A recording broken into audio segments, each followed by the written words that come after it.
Hey guys, my name is Haley and today I am going to be filming my September book haul. I know last haul I said I was going to be on some sort of book buying ban hopefully because I bought a lot of things, but my mind decided that the way to get around the book buying ban was to buy a bunch of graphic novels instead of actual regular novels. So we're gonna start with the regular novels because there's only 3 of them. So I've been to Half Price Books twice this month and I've spent a lot of time on thrift books, so let's get started. Also, if I sound super nasally and sick and my voice gives out, it's because I am very sick and I'm trying to get rid of it, but bear with me here. So first up at Half Price Books, I found My Lady Jane by Cynthia Hand, Brody Ashton, and Jody Meadows. I wasn't planning on reading this, but then when it came out I started hearing a lot of really good reviews for it, so when I found it for $9, like a pretty new release, I picked it up at Half Price Books, so I'm excited to get to this. Next up is A Torch Against the Night by Sabaa Tahir. If you saw my wrap up, you'll know that I already read this and I loved it and I tabbed it.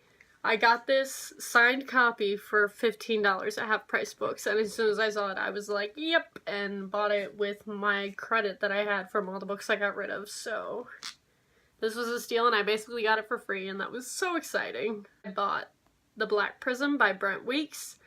I saw this at Half Price Books for $6 and I've heard nothing but rave reviews about this from Kylie from Ms. Kyle Reads and Reagan from Peruse Project, and anytime either of them rave about a book I'm interested, but if they both rave about the book then I'm very interested.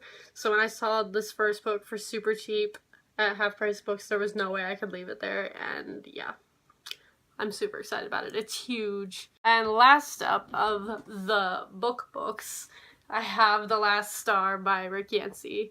I'm currently buddy reading this with Oshina and we're nearing the end of it, and I needed that push to finish the series, and so I just decided I'm gonna buy the book anyway, might as well buy it now so I can buddy read it, so that's how I ended up with this. And then the real damage started. We'll start with the graphic novels that I got from Half Price Books. If you see my wrap up, you've already seen this, and that is Earth Song. I'm pretty sure this is a webcomic that I knew nothing about. It was $3 in the bargain section of graphic novels, and that's why I bought it. I'm not even gonna lie, that was the only reason. Plus, I really liked the art. Next up is Namesake by Isabel Melancon and Megan Levy-Heaton. This was also in the bargain section for $3, and that's why I bought it. And I'm very happy that I bought this one because I actually loved it. You're gonna hear me talk more about it in my wrap-up. And then I found a Pendragon graphic novel. If you've been on my channel for a while, I love the Pendragon series by DJ McHale. I read it a long time ago and then I just reread it this year. And I had no idea that there were graphic novels, and even Goodreads isn't sure that there are graphic novels, so I don't know if there's more of these, but if there are, I'm gonna find them because I was super excited. And I'm very, very, very pumped to read this, and I hope that it's good and doesn't ruin the story because I'm a big fan of this series. We have The Empty Man by Colin Bunn and Vanessa R. Del Rey.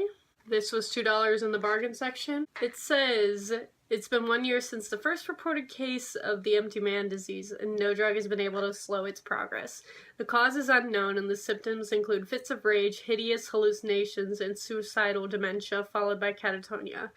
As murder cults rise nationwide, the FBI and CDC enter a joint investigation of the empty man, hoping to piece together clues to stop the cult and uncover a cure.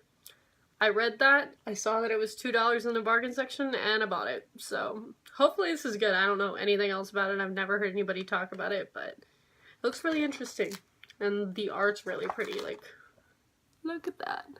We have a graphic novel that I have heard of on here, but I haven't heard a whole lot about, and that is Deadly Class.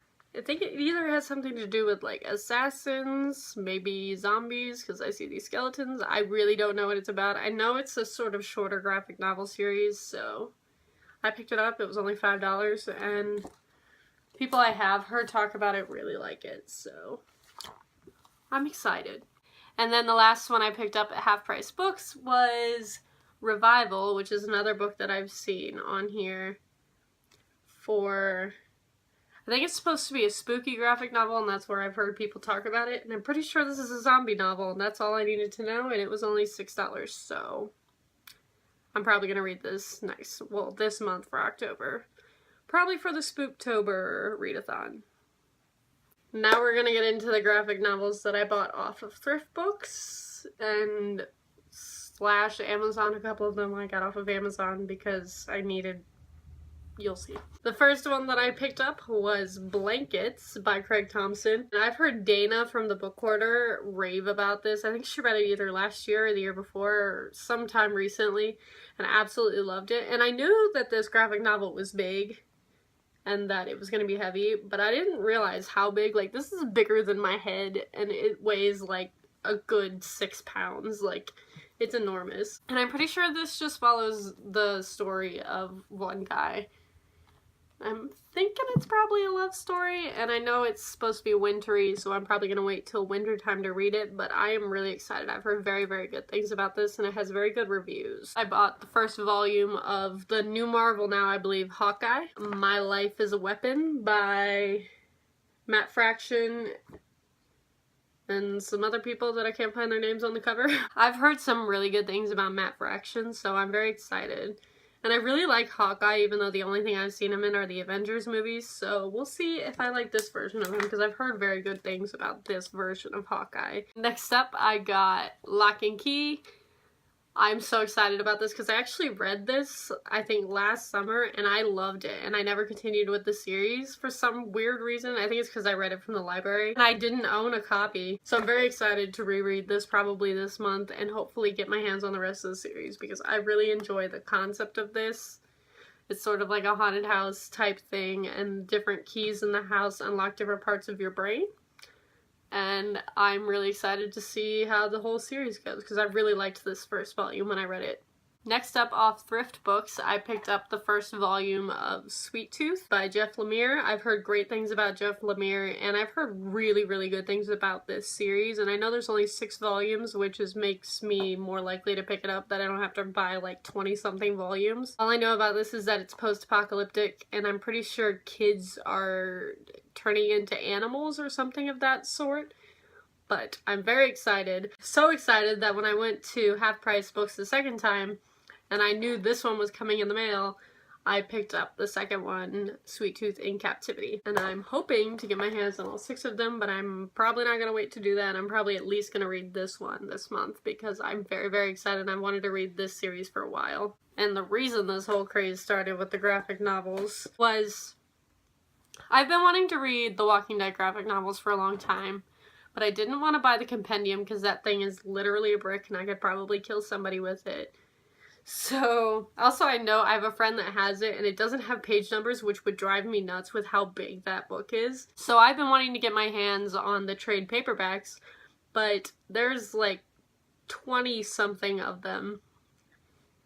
And I don't want to surpass the show or where the show's at kind of in the comics, even though I know they're very different. So I think I'm only going to read up to about volume 18 for now, even if I even get there before this season of the show reaches a different point. I bought all off of thrift. I think 3 of them are from thrift books because I found them for like $4 a piece one night. And then the other 2, which are like in-between ones, are from Amazon Used Marketplace. So we have Volume 1, Days Gone By, Volume 2, Miles Behind Us, Volume 3, Safety Behind Bars, Volume 4, The Heart's Desire, and Volume 5, The Best Defense. I'm so excited about these. I love these covers so much. I think they're so pretty. I love how colorful they are, even though like the actual art is black and white. But I'm very, very, very excited to finally be getting into this series. And I'm probably going to at least read the first one this month, this Spooktober, but I might read all of them, we'll see, and then I'll have to buy more of them. My wallet's going to hate me so much with this graphic novel obsession that started. I don't know if this is going to happen, these are so heavy. These are all of the books that I bought in the month of September. Thank you all for watching, and I will see all of you guys next time.